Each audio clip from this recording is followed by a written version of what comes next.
toutes ces remarques. Donc il rejoint en gros celles de M. Boubacar, mais il a insisté sur les données climatiques et sur les prévisions futures de la distribution de tes espèces. On retient qu'il faut prendre ça avec précaution, il ne faut pas le prendre à la lettre.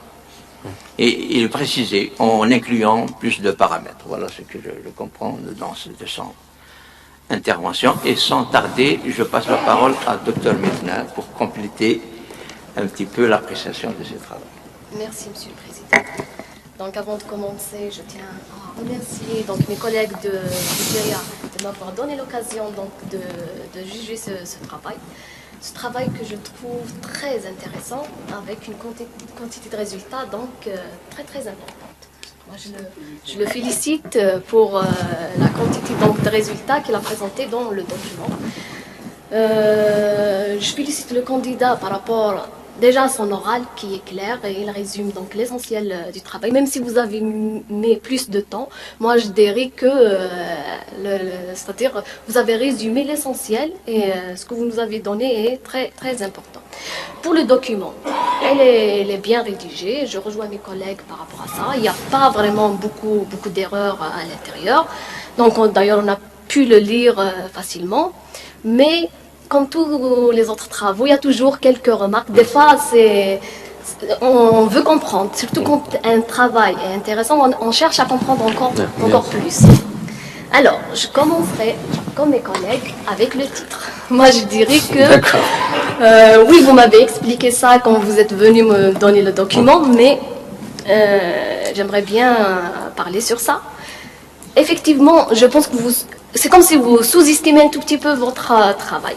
Donc, le travail là, donc vous dites, vous avez travaillé sur les salamandridés en Kabylie, alors que vous avez touché tout le nord algérien, et même vous avez touché la Tunisie et le Maroc. Donc, je dirais qu'il faut revoir un tout petit peu, il faut élargir donc le titre. D'accord. D'accord. Ok, donc, moi, la première question que je vais vous poser, c'est pourquoi votre choix pour ces deux espèces? Je répondrai par la réponse la plus simple et la plus honnête, pardon. Donc c'est M. Mouali ici présent qui me l'a proposé. Moi, j'avais pas connaissance déjà de l'existence de la salamandre en Kabylie, pour être honnête.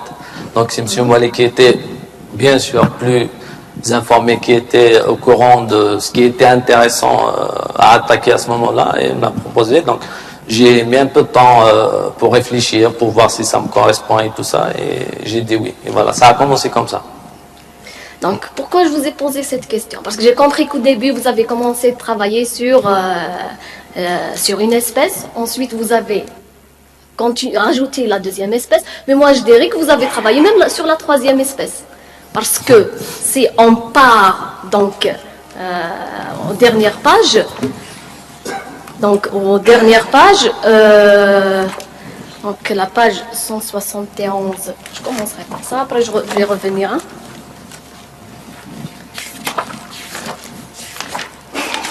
Donc vous n'avez pas juste trouvé des résultats sur les deux espèces que vous nous décrivez dans le travail. Même la troisième espèce de salamandridé qui est présente donc en Algérie, que vous dites qu'il est présente juste donc à l'est de l'Algérie, à Annaba, vous avez trouvé des résultats sur cette espèce. Donc dans la documentation, donc on a cru que c'est une espèce qui est endémique à Annaba, mais dans les résultats à la fin, d'ailleurs moi quand j'ai vu les résultats que vous avez présentés dans les derniers tableaux, donc dans la biblio, je trouve que vous dites pour Pipoarti, vous dites qu'elle est cantonnée à Annaba. Ensuite dans le tableau, je trouve qu'elle est à Skikda. Donc je me posais la question, pourquoi ce résultat? Mais à la fin, vous l'avez expliqué, vous avez dit que vous avez cru c'est la deuxième espèce, ensuite vous avez trouvé que en réalité c'est l'autre espèce, c'est Esparti, et qu'elle a l'air une aire de répartition qui est plus importante que ce qui a été déjà exactement. dit. C'est pour ça que je vous dis, on dirait que vous sous-estimez un tout petit peu le travail que vous avez fait. D'accord. Donc moi, je trouve que le travail, il est très intéressant, il est colossal. Alors, je reviens un peu en arrière. Donc, je passe à la page 68.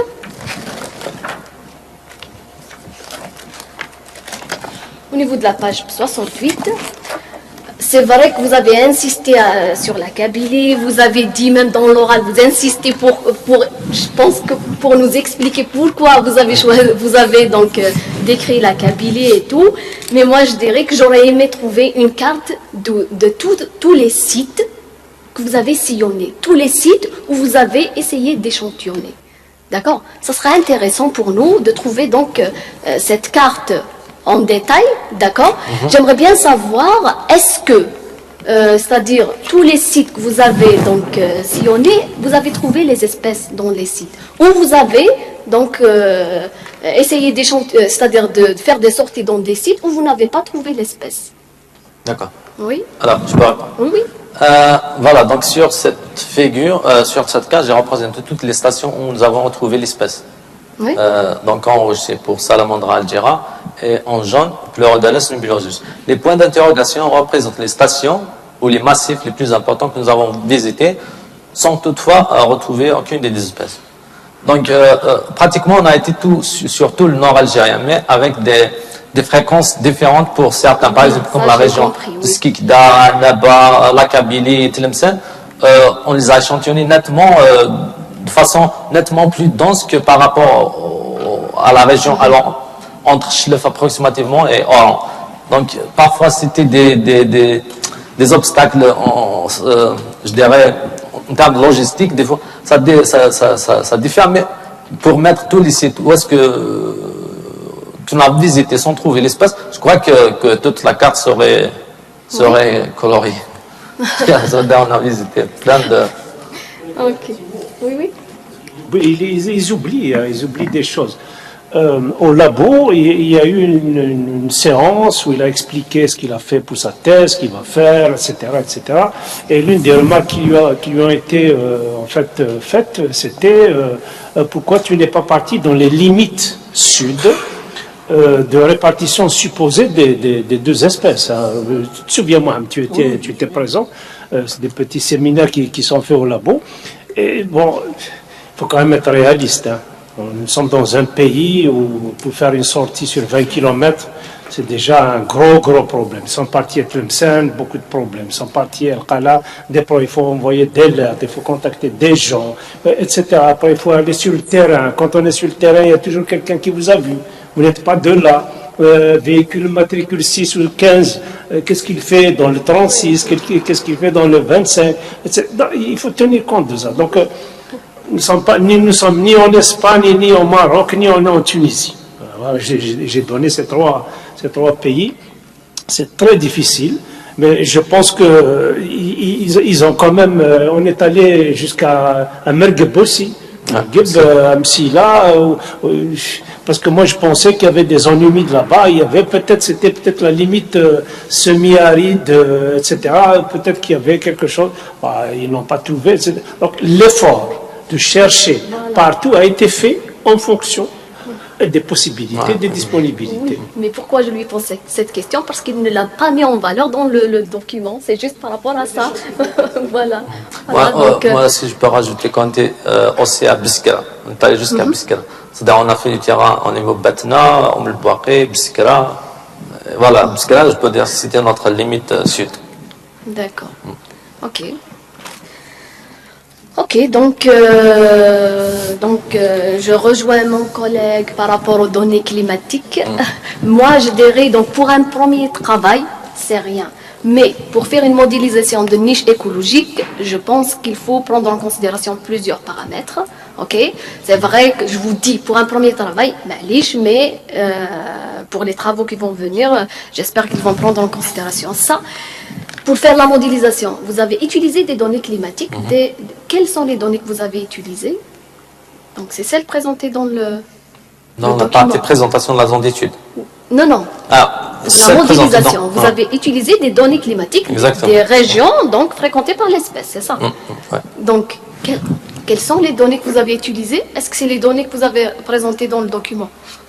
Oui, bien sûr, Oui. les données, les 19 variables bioclimatiques. Oui. Ah oui, c'est les mêmes. Donc après un test de corrélation, on a éliminé la plupart des variables. On a retenu, ça dépend des espèces, on a retenu que quelques-unes, les non corrélées. Et les plus importantes pour l'espèce, parce que quand on a deux variables corrélées, donc on doit éliminer l'une des deux. Donc on choisit généralement la plus importante, à notre sens bien sûr, pour l'espèce. Et donc, quand vous avez fait donc de la modélisation, donc la variable la plus importante pour les deux espèces, c'était Bio19. Ouais. Donc, alors moi, quand j'ai lu ça, donc pour la première espèce, j'ai bien compris. Ensuite, en commençant la deuxième espèce, j'ai trouvé que c'est la même chose, c'est Bio19. Donc, je m'attendais à trouver donc l'air favorable pour les deux espèces dans les mêmes endroits, mais ce n'est pas le cas. Comment vous expliquez ça? D'accord. Alors, pour vous répondre, si je peux me permettre, je dirais que dans le processus de modélisation, j'ai dit dans le schéma récapitulatif un petit peu de processus de modélisation qu'il s'appuie sur deux types de données. Donc, on a les sites d'occurrence, géoréférencés donc, et les données qui peuvent être bioclimatiques ou autres. Donc, le modèle, il s'appuie d'abord pour son apprentissage. C'est un algorithme d'apprentissage. Donc, il s'appuie sur les données d'occurrence. Et les données d'occurrence pour l'espèce Pleurodales, Nobilosus, donc elles vont de Tessimsil jusqu'à l'extrême est tunisien. Donc, vous voyez que la zone géographique d'où proviennent les données ne sont pas les mêmes. Je veux dire, les stations, comme on le voit ici. Donc, l'emprise géographique n'est pas la même pour les deux espèces. Donc, en fonction des sites d'occurrence, le modèle fait son apprentissage. Quand vous introduisez des données, par exemple, de la Wallet, de Chlef, ou une zone, par exemple, de Borj-Baj dans le semi-aride, le modèle se sert de cette occurrence pour son apprentissage. Et en fonction de son apprentissage, il fait la projection sur une zone encore plus étalée. C'est la différence, donc, la différence la plus importante en termes de projection. C'est la preuve, l'origine géographique des sites d'occurrence. D'accord, ok. Ok, merci. Alors, donc, au niveau de la page 154. 64. Donc, la page 154 et la page 164. Au début, donc, cette remarque, je ne voulais pas vous la faire parce que j'ai cru que c'est une erreur juste comme ça. Mais je la retrouve au niveau de la page donc, 164. Juste le paragraphe qu'il y a donc, juste après la figure. Donc, où vous parlez de la vallée du Moulouya. Moulouya, ouais. Moulouya, voilà. Elle est à l'extrême nord-ouest du Maroc ou nord-est du Maroc? Nord-est. Ah bon? Juste avant la Oujda. Extrême. Elle est à l'ouest de la vallée, donc. Non, parce que moi je fais. C'est par rapport aux deux espèces, parce que SA Tengetana et SA donc Splendens. Donc vous les avez trouvés vers l'ouest du Maroc. Exactement. Ouais. Donc l'ouest du Maroc, c'est pour ça. À l'ouest de la vallée. Ouais. Comment? À l'ouest de la vallée. Donc les deux espèces Splendens et Tingitana sont situées à l'ouest de la vallée, et Spelia et les populations algériennes sont situées à l'est. Donc la barrière. À l'est, mais donc à l'ouest de quelle vallée? C'est la. Moulouya, Moulouya, d'accord. Ouais. Donc parce que vous mettez ici donc un premier groupe regroupant toutes les populations marocaines situées à l'ouest de la vallée du Moulouya, ouais. À l'extrême nord-est du Maroc. Donc il est à l'extrême nord-est du Maroc, c'est ça? Extrême nord-ouest. Non, est. À l'extrême est. Je vais reprendre la figure. Oui. Oui, je voulais comprendre justement. Voilà, elle est là. Parce qu'on voit. C'est une rivière, un oued, bon, on l'appelle oued, mais c'est une grande rivière qui descend du Rif marocain. Le Rif marocain, c'est le massif montagneux donc du nord-est du Maroc. C'est celui qui nous est le plus proche. Et cette rivière draine toutes les eaux du Rif marocain et se jette pas loin de l'Algérie.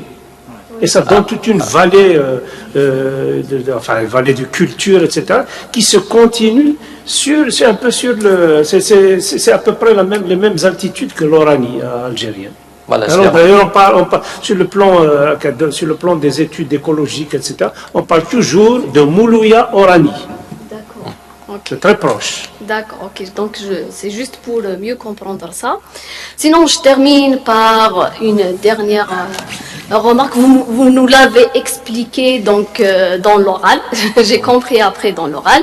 C'est au niveau de la page 169.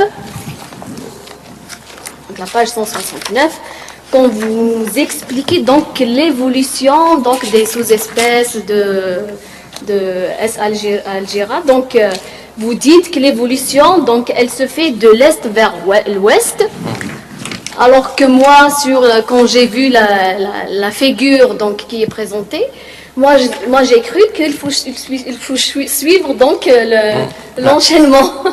Mais là vous nous l'expliquez par la suite. Effectivement, c'est bien, vous l'avez expliqué à l'oral. Sinon, moi, il ne me reste qu'à vous féliciter. Je vous félicite et je vous refélicite une autre fois. Moi, je trouve que le travail, il est vraiment consistant, surtout pour un premier travail. C'est vrai qu'il y a des remarques qui ont été faites.